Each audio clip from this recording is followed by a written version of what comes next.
Good morning. কেমন আছো সবাই?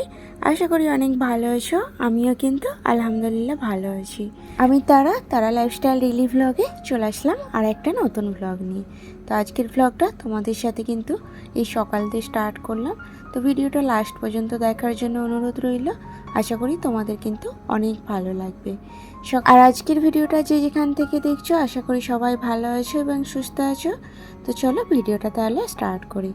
সকালবেলা উঠেই কিন্তু আমি এখানে একটা চিয়া সিডের পানি নিয়ে নিয়েছি। এটা আমি কালকে রাত্রেতেই ভিজিয়ে রেখেছিলাম। তো সাথে কিন্তু একটু লেমন দিয়েছি আর একটু হানি দিয়েছি। তো শুধু চিয়া সিড পানি পেয়ার থেকে না একটু লেবু আর একটু মধু যদি দিয়ে মিক্স করে পিই তাহলে কিন্তু ওটা বেশি টেস্টি লাগবে। আর এতে আমাদের শরীরে কিন্তু অনেকটা উপকারও হবে। রোজ সকালবেলা কিন্তু আমি হয় একটা ব্ল্যাক কফি, না হলে কিন্তু এই চিয়া সিডের পানিটা নিই। আজকে কফিটা নিলাম না বলে চিয়া সিডটা নিলাম। আর আমি না এই সকালবেলাটা ভেবেছি এবার থেকে ওই 10 থেকে 15 মিনিট না একটু ধূপটা নেবো আর চুলটা খুলে রাখবো। তো এখন এই জন্য চুলটা খুলে দিয়েছি আর এই চুলে না আমি ধূপ নেবো, কারণ আমার অনেক হেয়ার ফল হচ্ছে।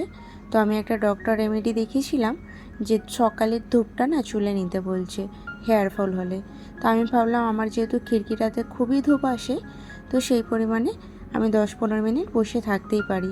আর আমার খিড়কিটাতে না বেশ বসে থাকতে না খুবই ভালো লাগে। সকালের এমনি একটা মিষ্টি আবহাওয়া থাকে আর চারিদিকটা খুব সুন্দরও লাগে। যাক, এখন কিন্তু আমি এখানে আসলাম সকালের ব্রেকফাস্টটা বানাতে। ব্রেকফাস্টে এখানে পোহা বানাতে যে খিচুড়ি হয়ে গেছে। অ্যাকচুয়ালি আমি এবারে মল থেকে যে পোহাটা নিয়েছিলাম ওটা যে থিক পোহা ছিল না, সেটা আমি খেয়াল করেছিলাম না। তো আমি সেই পোহাটা নিয়ে চলে এসেছি। যখন আমি প্যাকেটটা কেটে মানে পোহাটা ধুয়ে নিয়েছি, পোহা বলতে যেটা চিড়ে, তো চিড়েটাকে ধুয়ে নিয়েছি। তারপরে দেখছি একদম নরম হয়ে না মাখা মাখা হয়ে গেছে। এবার আমি যেহেতু কড়াতে মশলাটা কষিয়ে নিয়েছিলাম, তো কি করব আর বুঝতে পারছিলাম না। তো ভাবলাম চলো দেখি যদি খাওয়া যায়, খেয়ে নেবো। আর ফেলতেও কষ্ট হচ্ছিল, করে নিয়েছি তো। আর কোনো জিনিস নষ্ট করতে না আমার খুবই খারাপ লাগে। সে অনুযায়ী চিড়েটার মানে পোলাওটা একটু অমন হলো। পোলাও নাটা পোয়া বলি আমরা, তো ওটা কিন্তু বেঙ্গলিতে পোলাও বলে। আমি অনেককেই দেখেছি পোলাও বলতে, চিড়ের পোলাও যেটা, তবে আমরা মুম্বাইয়ের ভাষায় পোহা বলি। আর আমি না এখানে এই যে মুম্বাইয়ের ভাষাতে আবারও একটা জিনিস নিয়ে আসলাম। এটাকে কিন্তু দেশের ভাষায় লোটে মাছ বলে মনে হয় শুনেছি, আর মুম্বাইয়ের ভাষায় কিন্তু এটা বোম্বেল মাছ। তো দেশে তো আমরা কোনোদিনও খাইনি আর মুম্বাইও কোনোদিনও খেয়েছিলাম না। তবে আমার শ্বশুরমশাই বলেছিল তোকে এই মাছটা একদিন খাইয়েই ছাড়বো। তো সত্যিই বলতে মাছটা যখন খেয়েছিলাম না, প্রায় 3 বছর পর, আমার বিয়ের 3 বছর পরেই মাছটা আমি খেয়েছিলাম। আর সেই পরিমাণে স্বাদও পেয়েছি আর তেমন টেস্টিও ছিল। তো আমার প্রেগনেন্সির সময় খেয়েছিলাম, খুব ভালো লেগেছিলো। তবে তো তখন থেকেই কিন্তু এই মাছটা আমরা কিনি।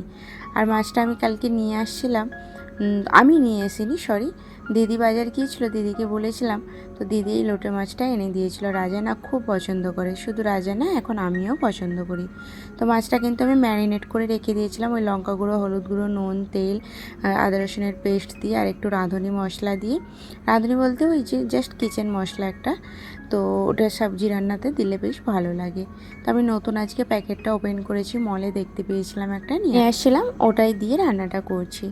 আর তারপরে আধা ঘন্টা ম্যারিনেট করে রেখে দিয়েছিলাম। তারপরে ওতে কিন্তু আলু, টমেটো, কাঁচা লঙ্কা, ধনিয়া পাতা সব কিছু দিয়ে হাত কষিয়ে সামান্য পরিমাণে একদম পানিটা দিয়ে বসিয়ে দিয়েছি। ওটা কিন্তু কোনো কষানো যাবে না। আর এইভাবে রান্না করলে না অনেকটা ভালো লাগে। আমাদের কিন্তু শ্বশুরবাড়িতে এর থেকে মানে অন্য কোনো পদ্ধতিতে আর কোনো দিনই রান্না হয় না। লোটে মাছের ঝুরি করে অনেকে, আমরা কিন্তু করি না। তবে এই যে আলু দিয়ে রান্নাটা, এটা আর একটু ডাল টমেটো বাস, এটা হলেই কিন্তু আমাদের বাড়ির সবাই খাওয়া হয়ে যায়। তো সেই পরিমাণে যেদিনে লোটে মাছ হয় সেদিনে কিন্তু আমরা আর কোনো কিছুই করি না, জাস্ট ডাল আর লোটে মাছ করে নিই। তো ওইদিকে রান্নাটাও হচ্ছে আর আমি কিন্তু চলে আসলাম আজকে বেডরুমটা আগে পরিষ্কার করতে। সকালবেলা ঘুম থেকে উঠেই আমি আগে বেডরুমটা ক্লিন করে নিই। আর বেডরুম যতক্ষণ না তুমি পরিষ্কার করো তো ততক্ষণ কিন্তু মনে হয় না যে কাজ কমপ্লিট হয়েছে। সকালবেলা ঘুম থেকে উঠে যদি বেডরুমটা পরিষ্কার করা হয়ে যায়, তো বেডটা ঝাড়া হয়ে যায়, ঠিক করা হয়ে যায়, তাহলে মনে হয় আধা কাজ আমার হয়েই গেল। কারণ বেড যদি উল্টোপাল্টা হয়ে থাকে না, দেখতে ভালো লাগে না। আর বাবু যেহেতু ঘুমিয়েছিল, সেই জন্য আজকে বেডরুমটা সকালবেলা উঠেই আমি ক্লিন করতে পেরেছিলাম না, তো এই রান্নার শেষেই করলাম। তো আমি কিন্তু এক্সট্রা সময় পেলে না আমি এই সোফা টোফা টিভি ফিভি এগুলো ঝেড়ে নিই। তবে এইভাবে যদি সপ্তাহে 2-3 দিন ঝেড়ে নিই তাহলে ডিপ ক্লিন করার না প্রয়োজনটা হয় না। তবুও মাঝে মাঝে আমি ডিপ ক্লিন করি, ওই 10 দিন 12 দিন ছাড়া। তবে 1-2 দিন ছাড়াই যদি এই আমার ঝোলাটা সোফাটা এগুলো ক্লিন করে নিই, এইভাবে ক্লিন করলে না তাহলে ডিপ করার আর তেমনভাবে প্রয়োজনও আসে না, আর নোংরাটাও কিন্তু চারিদিকে লাগে না। তো দেখতেও কিন্তু চারিদিকটা অনেকটা পরিষ্কার পরিচ্ছন্ন ঝকঝকে হয়ে থাকে। আর রান্নার শেষেও কিন্তু আমি ওই রান্নাঘরটাকেও ভালোভাবে পরিষ্কার করে নেব। তো এইভাবে যদি রান্নাঘর বলো, বেডরুম বলো, হলরুম বলো, সবগুলোই যদি একটু একটু করে পরিষ্কার করে রেখে দিই তাহলে কাজটা অনেকটা সুবিধাও হয়ে থাকে আর দেখতেও ভালো লাগে। আর চারিদিকে না নোংরা নোংরা হয়ে থাকলে যেন কেমন একটা লাগে, আমার তো কোনো জিনিসে হাত দিতে ইচ্ছেই করে না। আর এখন না সত্যি কথা বলতে শরীর খারাপ হোক আর যাই হোক, কাজ করতে ভালোই লাগে। নিজের সংসারের কাজ যদি নাই করি কার ভরসায় ফেলে রাখবো। সেই কারণে মনে হয় যতটা পরিষ্কার করে করে রাখতে পারবো ততটাই কিন্তু নিজের জন্যই ভালো, দেখতেও ভালো লাগবে আর করতেও ভালো লাগবে। ওইদিকে তো বেডরুম হলরুম সবটাই পরিষ্কার করে নিয়েছি, এখন কিন্তু ওয়াশ বেসিনের কাজটা পরিষ্কার করে নিচ্ছি।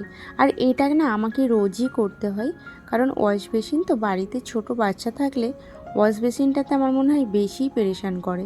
তো ওরা মামার বাবু অতটাও না করলেও তবুও মাঝে মাঝে না ওই খেলনাগুলো নিয়ে এসে ওয়াশ বেসিনে ধোয়া ধুয়ে এইসব করে, তো আর পানিগুলো এদিক ওদিক দিয়ে টপকে নিচে পড়ে। তো এগুলো যদি না ক্লিন করি রোজই তাহলে কিন্তু ওই পানির একটা কেমন সাদা সাদা ছিটা হয়ে থাকে, তো দেখতে কিন্তু জিনিসটা একদম ভালো লাগে না। এইভাবে যদি রোজ পরিষ্কার করে নাও তাহলে কিন্তু অনেকটা ক্লিনও থাকে আর দেখতেও ভালো লাগে। তো নিজের শুধু বাড়ির ক্লিন করলে হবে, নিজেকেও তো পরিষ্কার পরিচ্ছন্ন রাখতে হবে। সেই জন্য এখানে একটা আমি ফেস প্যাক বানিয়ে নিয়েছি। শুধু ফেস প্যাক না, একদম বডি প্যাক। এটা বানাতে আমি নিয়েছিলাম টক দই, বেসন, হলদি, কফি আর লেবুর রস, মানে যেটা যা থাকবে। আমি ওই ওবডাম টাইপের একটা কিছু করে নিয়ে ঘরোয়া পদ্ধতি তো যাই দেবে সেটাতেই কাজ দেবে। তো নিয়ে একদম মুখে, গলায়, ঘাড়ে সব জায়গায় ভালোভাবে প্যাকটা লাগিয়ে ওই 20 মিনিটের মতো রাখবো, তারপর স্নানটা সেরে নেবো। তো ওই 20 মিনিটটাতে কিন্তু আমি ঘরটাও পোছা লাগিয়ে নেবো। তো 20 মিনিটটা তো আর বসে টাইম পাস করতে পারবো না, সেই জন্য ভাবলাম ঘরটা ক্লিন করে নেবো, তো তার আগে প্যাকটা লাগিয়ে নিই। তো 20 মিনিট আমার এই দিকটাতে হয়ে যাবে। যদি 5 মিনিট বসতে হয় তাতে কোনো অসুবিধা নেই, কিন্তু এই কাজ ফেলে রেখে না ওই 20 মিনিট যদি বসে থাকি কিন্তু অনেকটা সময় ওয়েস্ট হয়ে যাবে। তো সেই জন্য আমি আগেই প্যাকটা লাগিয়ে নিয়েছি, দেখো। তো প্যাকটা লাগিয়ে এখন রুমটা ক্লিন করে নিচ্ছি। এরপর কিন্তু স্নানটা সেরে খাওয়া দাওয়া করে নেবো। তো খাওয়া দাওয়া করে না বিকেলবেলাটা একটু ঘুমিয়ে পড়ি। তারপর কিন্তু আমাদের এখানে একটা মার্কেট বসে, থার্সডে মার্কেট যেটা, সেটা কিন্তু এখন বসছে না। এখন না ফ্রাইডে মার্কেটে এসেছি। থার্সডে মার্কেটটা অন্য জায়গায় বসে আর ফ্রাইডে মার্কেটটা অন্য জায়গায় বসে। তো এই মার্কেটগুলো না খুব ভালো, কিন্তু সবজি বাজার, কসমেটিক, জামা কাপড়, জুতো, যেটা মানে চারিদিকে চোখ ঘোরালেই জামা কাপড়, জুতো, কানের দুল, মানে এইসবই দেখতে পাবে। তো এই যে কিন্তু আমি প্যাকেট ভরে ভরে নিয়ে নিয়েছি, একবারে চলে এসেছি বাড়িতে, কারণ আমার হাতে না ওখানে রাখার খুব অসুবিধা হচ্ছিলো। আর আজকের বাজারে গিয়েছিলাম আমরা চারজন, আমি, দিদি আর আমার যে বড়দির মেয়ে দুটো এসেছে তারা। আর দেখতে পাচ্ছ আমি কত বড় একটা ইয়াররিং নিয়ে নিয়েছি। আমার না বড় ইয়াররিং পরতে বেশ ভালো লাগে। আর আমি এই কালো একটা জুতোও নিলাম, এগুলোর স্লিপার টাইপের। কোথাও বেড়াতে টেড়াতে গেলে না ওই রুমে পরার জন্য, রুমে না মানে নিচে টিচে যাওয়া, এটা ওটা ঘোরাঘুরি বাইরে করার জন্য বেশ ভালো লাগে। তো একটা স্লিপার নিলাম, সাথে একটা প্লাজো নিয়েছি। আর এই যে বাড়িতে পরার জন্য না আমি এই দুটো কুর্তি নিলাম, এই একটা ইয়েলো কালার আর একটা অরেঞ্জ কালার। এগুলো একদম হালকা কটনের কুর্তি, এই গরমে না খুব প্রয়োজন এগুলো। তো দুটো নিয়েছি, আর একটা শর্ট কুর্তিও নিলাম। আজকে আমরা চারজনে বাজারে গিয়েছিলাম, সেজন্য একই রকমের ড্রেস না চারজনে সব নিয়েছি। এই যে এই ড্রেসগুলো কিছুদিনের মধ্যেই রিসর্টে যাব বেড়াতে, সেই জন্য কিন্তু চারজনে ভেবেছি একই রকমের ড্রেস পরবো। তো এই যে এই ড্রেসগুলো নিলাম চারজনে চারটে। তো আমার কাছে 3টে চলে এসেছে, দিদিরটা দিদির কাছেই আছে। তো ড্রেসগুলো বেশ ভালো লাগছে, খুব যে দাম বেশি তা কিন্তু না। আর এই যে কুর্তিগুলোও নিয়েছি, আর দিদির ছোটো মেয়ে ফের আমাকে আজকে একটা কুর্তি কিনে দিয়েছে। তো ওকেও আমি কিনে দিয়েছি বলে একটা ওর ভালো লাগছিলো, বলছে আন্টি তুমি এটা নাও। এই যে যা যা কিনেছি তোমাদের সাথে শেয়ার করলাম, সাথে কিন্তু বাজারও কিছু নিয়েছিলাম। তাহলে চলো ভিডিওটা কেমন লাগলো জানিও। টাটা।